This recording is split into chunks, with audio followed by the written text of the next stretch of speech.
I've always had a love-hate relationship with downtown Los Angeles. On the one hand, it's really dirty, but at the same time, it's kind of like walking through a real-life circus in downtown LA where so many unexpected things happen. And every time I'm here, I just remind myself that I'm so lucky to be here in California and in Los Angeles.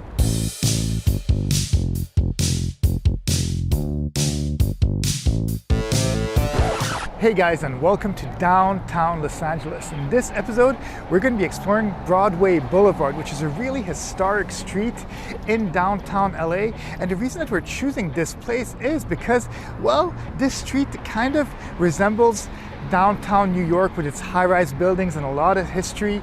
And yes, downtown doesn't get a lot of love from tourists sometimes, well, because it is kind of disjointed. There are a lot of really beautiful things, but at the same time, a lot of really strange and eccentric things here. But this is kind of what makes the charm of downtown LA. So without any further ado, let's explore. Broadway was called Ford Street until 1890. It's a thoroughfare in downtown Los Angeles. The portion of Broadway from 3rd to 9th Street is considered the historic core of downtown Los Angeles and was the first and largest historic theater district listed on the National Register of Historic Places. In 1999, the Los Angeles City Council passed an adaptive reuse ordinance allowing for the conversion of old, unused office buildings to apartments or lofts, which brought back many people to these historic streets. As a result, is creating a big rejuvenation movement in this area. Broadway certainly has changed throughout the years. Actually, back in the day, this street from 1910 to the mid-1940s, which was pretty much correlated to the end of World War II, this was the entertainment and commercial district of Los Angeles, the #1 place to go and have entertainment and in order to go and shop and do many other things. But nowadays it is kind of strange. There still are quite a few shops, and as you can tell behind me there is a theater, but it's not really a theater anymore. It has been converted in a church, and a lot of the theaters that used to exist on the street have become either churches or they've even become storefronts. But a lot of the bones of these theaters still exist, so there's still a kind of movement that is trying to maybe reconvert some of them into actual theaters. But yes, in the meantime, they still are used, luckily. But yeah, walking through the street, it's kind of eerie because you see the history, but then you see a lot of modern stuff happening right here, and it's kind of a mishmash of everything, but it makes it very interesting.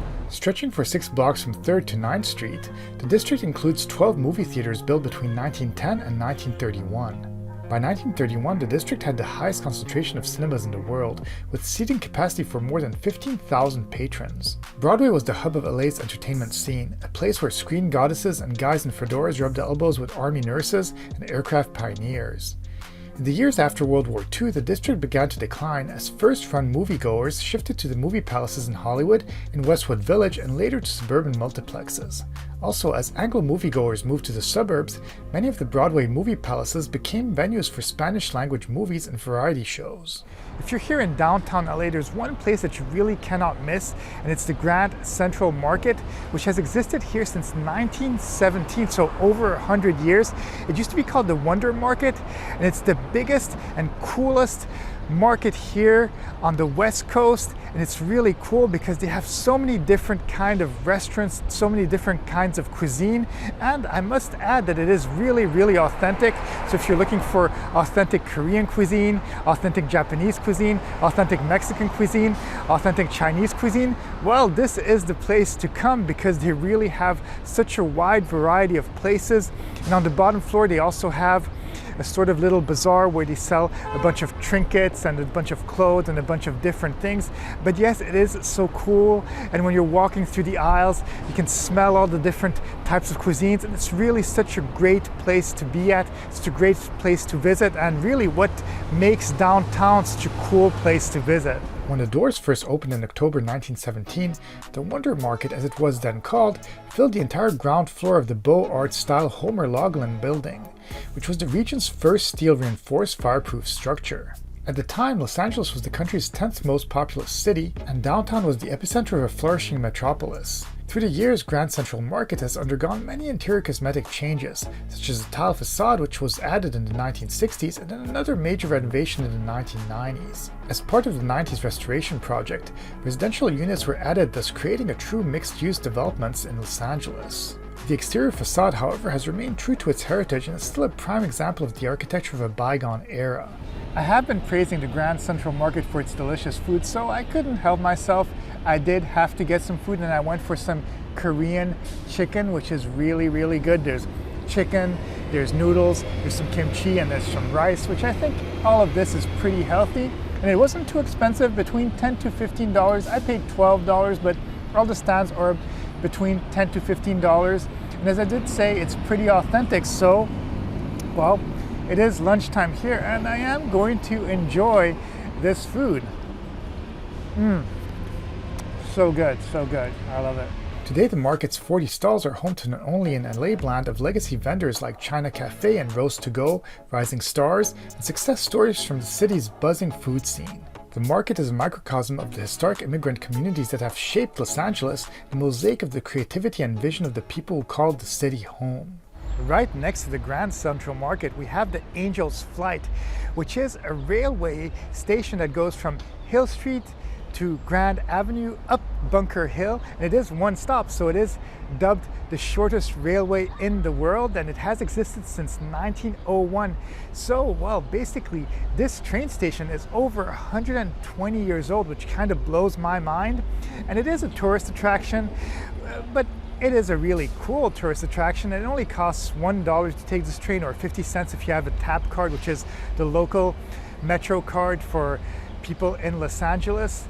And yeah, it does add a lot of charm to this area, and even though it doesn't have too much of a purpose nowadays, it's still cool to take and to think about the history and the fact that this train has existed for so long. Angel's Flight is a landmark in the historic 2 feet 6 inch narrow railway in the Bunker Hill district. It has two funicular cars, Olivet and Sinai, running in opposite directions on a shared cable on the 298 feet long inclined railway. The funicular has operated on two different sites, using the same cars and station elements. The original Angel's Flight location went along the side of 3rd Street Tunnel and connecting Hill Street and Olive Street, which operated from 1901 until it was closed in 1969, when its site was cleared for redevelopment. The second Angel's Flight location opened 1/2 block south of the original location in 1996. It was shut down in 2001 following a fatal accident and took 9 years to commence operations again. Although Angel's Flight is marked primarily as a tourist novelty, it is frequently used by local workers to travel between the downtown historic core and Bunker Hill. One thing that I truly love about walking through downtown LA, and especially on Broadway Avenue and the streets adjacent to it, is the fact that it feels like you're walking in a comic book or in a comic book movie. And the reason that these streets look so familiar is the fact that they have filmed quite a few superhero films like Spider-Man, Batman, Superman, and many others in these streets. And the reason that they filmed them here is because of all the grittiness that there is here, but at the same time the charm and the beauty that comes with all of this downtown vibe and all of these high-rise buildings. So yeah, it's truly like walking in one of your favorite films. Well, because it is the location where they did film all of these films. Broadway is part of the historic core district, which used to be the central business district of the city from the first decade of the 1900s through the 1950s. Starting in the 1950s, this region of downtown LA started to decline, with many of the shops and businesses moving to other parts of the city. This was due to the fact that many people started owning cars and therefore were more easily able to travel to other regions of Los Angeles, avoiding the congestions and difficulty of parking in downtown LA. Moreover, the developing street gang problem in Los Angeles worsened at the end of the 1960s and got considerably worse in the late 1970s, which hurt traditional commercial activity in the area as it did much of downtown. A little bit further on Broadway Avenue, there is the Fashion District, and if you go a couple of streets parallel from Broadway, well, you get the real Fashion District, and not a lot of tourists may come here. There's just a lot of locals, really, because, well, this street doesn't present itself really well. It looks like a flea market in some way, but it has so much charm. There's music around you, there's food, there's a lot of stores and a lot of people around you, and I must say that everything here is pretty darn cheap. And you can find pretty much anything from fashion to kitchenware to video games to toys to just whatever you're looking for. And as I did say, it is super duper cheap. So if you're looking for a bargain, Well, yes, this is the place to come. And if you're looking for the real LA, well, this is also the place to come. And not something that everybody would venture in, but I love this kind of feeling, and I love seeing people around me walking. And just being in LA, you don't always see a lot of people walking, so this is kind of cool. The Los Angeles Fashion District, previously known as the Garment District, is a business improvement district and often cited as a sub-neighborhood. This area is known for having an overwhelming amount of suit stores offering tailored suits, ranging from the cheapest of the cheap to great quality suits depending on one's budget. Apart from suits, this area also offers many stores that give great deals on tailored wedding dresses and pretty much any fancy dress that could fit any location. The neighborhood caters to wholesale selling and has more than 4,000 overwhelmingly independently owned and operated retail and wholesale businesses selling apparel, footwear, accessories, and fabrics. As you guys can see, downtown LA is a pretty fascinating place. There's just so many things to see. It's really wide, and that's why I've made a couple of videos about this area, and I still see many other places that I can go visit. But I really hope that you guys enjoyed going on this visit of Broadway and the Fashion District and seeing all the cool theaters and all the cool strange things that you can see in downtown LA. And if you did enjoy this video, well, please be sure to subscribe, hit the like button, leave me a comment to let me know if there's maybe other places in downtown LA you'd like me to visit, or other places in Los Angeles you'd like me to visit, and maybe I can make that happen. Have a great day, and I'll see you guys in the next video.